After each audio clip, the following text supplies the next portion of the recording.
السلام علیکم ورحمۃ اللہ وبرکاتہ۔ ناظرین، آج ہم جو ہے ڈاکٹر ذاکر نائک کی زبانی جانیں گے کہ شیخ عبدالقادر جیلانی رحمۃ اللہ علیہ اور ڈاکٹر علامہ اقبال کے بارے میں اتنی زبردست گفتگو جو ہے ڈاکٹر ذاکر نائک نے کی۔ آپ حضرات سے گزارش ہے کہ اس ویڈیو کو آخر تک دیکھیے گا۔ ویڈیو پسند آئے تو لائک اور شیئر کیجیے گا اور ہمارے چینل کو سبسکرائب کر لیجیے گا۔ چلیے ویڈیو شروع کرتے ہیں۔ علامہ اقبال کی والدہ کے بارے میں ہم جب کتابیں پڑھتے ہیں علامہ اقبال کی زندگی کے بارے میں تو پتہ چلتا ہے کہ علامہ اقبال کے والد ایک ایسا پیشہ کرتے تھے جو ربا سے جڑا تھا، جو سود سے جڑا تھا، اور علامہ اقبال کی والدہ اسے بالکل پسند نہیں کرتی تھی۔ تو جب علامہ اقبال پیدا ہوئے، علامہ اقبال کی والدہ نے اپنے چھاتی کا دودھ، اپنا دودھ اپنے بیٹے کو نہیں پلایا۔ وہ چاہتی تھی کہ میرے بیٹے کے جسم میں ایک بوند بھی حرام کمائی نہیں جائے۔ تو علامہ اقبال کی والدہ نے کیا کیا؟ اپنے زیورات بیچے جو خود کے تھے، الحمدللہ حلال کمائی کے تھے، زیورات کو بیچ کے ایک بکری خریدی اور اس بکری کے دودھ سے پرورش کی علامہ اقبال کی۔ اور اللہ نے پھر ان کے شوہر کو ہدایت دی اور وہ بھی سیدھے راستے پہ آ گئے، اور پھر اللہ نے ایسا شخص، علامہ اقبال جیسا شخص بنایا۔ ایسی کئی مثال ہے، اور ایک مثال ہے والدہ کی، شیخ عبدالقادر جیلانی رحمۃ اللہ علیہ۔ شیخ عبدالقادر جیلانی رحمۃ اللہ علیہ الحمدللہ توحید پہ تھے، اور انہوں نے اس شہر ہندوستان میں اسلام کا دین پھیلایا۔ ان کا بڑا ہاتھ ہے، اور وہ توحید پہ تھے، اسلام کا صحیح پیغام گھروں تک پہنچایا۔ اور ان کی والدہ نے شیخ عبدالقادر جیلانی رحمۃ اللہ علیہ کو سکھایا تھا کہ بیٹا تو ہمیشہ سچ بولنا، کبھی جھوٹ مت بولنا، چاہے تیرا نقصان ہو چاہے تیری جان جائے۔ ایک وقت جب شیخ عبدالقادر جیلانی رحمۃ اللہ علیہ جب ایک سفر کر رہے تھے تو ان کی والدہ نے کچھ اشرفیاں ان کے کپڑے میں سی دی تاکہ وہ گم نہ جائے، تاکہ کوئی انہیں چوری نہ کرے۔ جب وہ سفر پہ نکلتے ہیں تو ایک ڈاکوؤں کا گروہ انہیں پکڑ لیتا ہے، اور جب جانچ پڑتال کرنے کے بعد کچھ پیسہ نہیں ملتا ہے تو وہ ڈاکو کہتے ہیں شیخ عبدالقادر جیلانی رحمۃ اللہ علیہ سے کہ تیرے پاس کچھ پیسے نہیں؟ انہوں نے کہا ہاں ہے، میری ماں نے میرے کپڑوں میں سی لی ہے، اور وہ جگہ دکھاتے ہیں۔ وہ ڈاکوؤں نے کہا کہ اگر یہ بچہ ہمیں نہیں بتاتا تو ہمیں کبھی یہ اشرفیاں نہیں ملتی ہے۔ وہ اتنے خوش ہوئے اس بچے کے ایمانداری سے اور پوچھا کہ تم نے ہمیں سچ کیوں کہا؟ تو اس نے کہا کہ میری ماں نے مجھے سکھایا ہے کہ کبھی جھوٹ نہیں بولنا، چاہے میری جان جائے۔ وہ ڈاکو اتنے خوش ہوئے کہ انہوں نے ڈاکہ ڈالنا چھوڑ دیا۔ ایسے کئی مثال ملتی ہے، جب تاریخ پڑھتے ہیں ہمیں مثال ملتی ہے۔ تاریخ پڑھنے کے بعد امام شافعی رحمۃ اللہ علیہ کی والدہ وہ یمنی تھی، اور ان کے والد قریش تھے، اور بچپن میں ہی ان کے والد کا انتقال ہو جاتا ہے۔ تو ان کی والدہ جدوجہد کرتی ہے اور امام شافعی رحمۃ اللہ علیہ کی پرورش کرتی ہے، اور ان کی خواہش تھی کہ میرا بیٹا علماء کے درمیان اپنا بچپن گزارے، اسی لیے سارا انتظام کرتی ہے اور امام شافعی رحمۃ اللہ علیہ کو مکہ بھیجتی ہے علماء کے درمیان جینے کے لیے۔ تو بچپن سے امام شافعی رحمۃ اللہ علیہ علماء کے درمیان ان کی پرورش ہوتی ہے، اور اللہ سبحانہ و تعالی ایسے ایک امام کو کھڑا کرتے ہیں، امام شافعی رحمۃ اللہ علیہ۔ قربانی تھی، پلاننگ تھی ان کی والدہ کی، مستقبل سوچا ان کے والدہ نے۔ میں اور ایک مثال دوں گا امام بخاری کی رحمۃ اللہ علیہ۔ امام بخاری کی والدہ کا بڑا ہاتھ ہے امام بخاری کی پرورش کرنے کے لیے رحمۃ اللہ علیہ۔ امام بخاری رحمۃ اللہ علیہ کی یادداشت بہت بہترین تھی، بہت پختہ تھی، لیکن افسوس کی بات ہے کہ بچپن میں ہی وہ اپنی آنکھ کی روشنی کھو دیتے ہیں۔ آنکھ کی روشنی کھونے کے بعد اس وقت کے سب سے بہترین ڈاکٹر کو دکھانے کے باوجود ان کی آنکھ کی روشنی نہیں آتی۔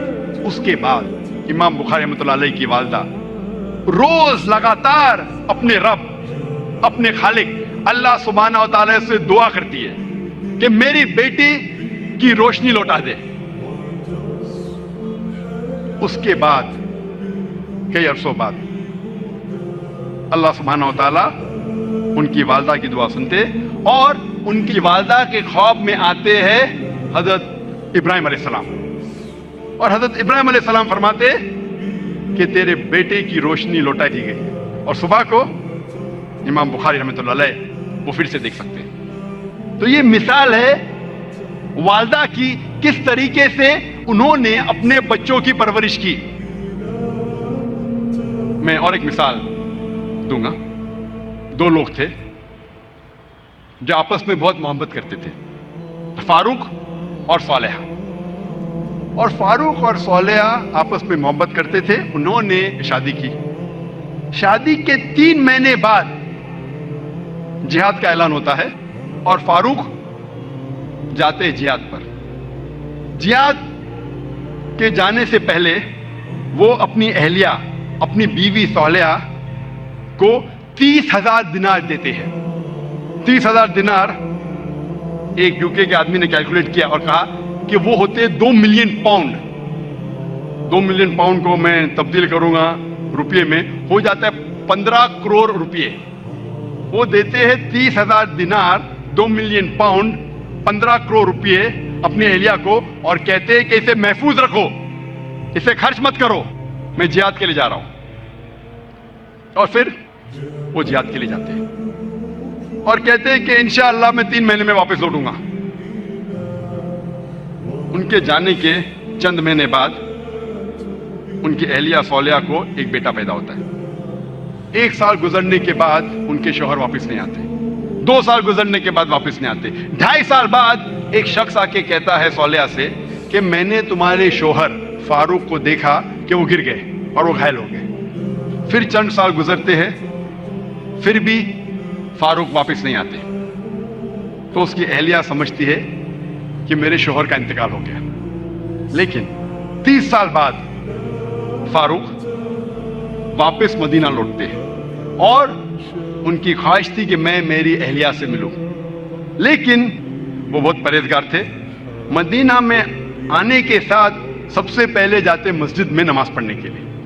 نماز پڑھنے کے بعد وہ دیکھتے ہیں کہ کئی علماء آپس میں علم کے بارے میں گفتگو کر رہے ہیں, اور ان میں سے ایک نوجوان, تقریباً 30 سال کا نوجوان, جس کا نام تھا شیخ عبد الرحمان, وہ سب سے بہترین عالم تھا.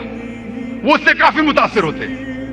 پھر وہ جاتے ہیں اپنے گھر کی طرف. جب گھر میں داخل ہوتے ہیں تو اپنی بیوی صالحہ سے ملتے ہیں. وہ دونوں خوشی کے مارے رو پڑتے ہیں. اس کے بعد فاروق پوچھتا ہے کہ میرے 30,000 دینار تو محفوظ ہے نا, آپ نے اسے خرچ نہیں کیے؟ تو اس کی اہلیہ پوچھتی ہے آپ گھر آنے کے پہلے مسجد گئے تھے؟ ہاں بالکل صحیح, میں مسجد گیا تھا. ہاں آپ نے علماء کو دیکھا؟ ہاں میں دیکھا. کیسے؟ بہت اچھے. خوشی کی بات ہے کہ اس شہر میں ایسے علماء ہیں. تو اس کی اہلیہ اس سے پوچھتی ہے سب سے بہترین عالم آپ کو کون لگے؟ تو فاروق کہتے سب سے بہترین عالم تھے شیخ عبد الرحمان. تو اس کی اہلیہ پوچھتی ہے کہ اگر اللہ آپ کو شیخ عبد الرحمان جیسا علم دے تو آپ کتنا خرچہ کر سکتے اس علم کے لیے؟ تو فاروق کہتا ہے یہ سارے 30,000 دینار میں خرچ کر سکتا ہوں ایسا علم حاصل کرنے کے لیے. پھر اس کی بیوی پوچھتی ہے کہ اگر آپ کا بیٹا ہو, اسے ایسا عالم بنانے کے لیے آپ کتنا خرچ کریں گے؟ تو فاروق کہتے میں 30,000 دینار سے زیادہ خرچہ کر سکتا ہوں, 15 کروڑ روپے سے زیادہ خرچہ کر سکتا ہوں اپنے بیٹے کو شیخ عبد الرحمان بنانے کے لیے. تو اس کی اہلیہ کہتی ہے آپ کے جانے کے بعد مجھے ایک بیٹا پیدا ہوا اور یہ شیخ عبد الرحمان آپ کا بیٹا ہے, اور آپ کے 30,000 دینار میں نے خرچ کیے اس کو عالم بنانے کے لیے.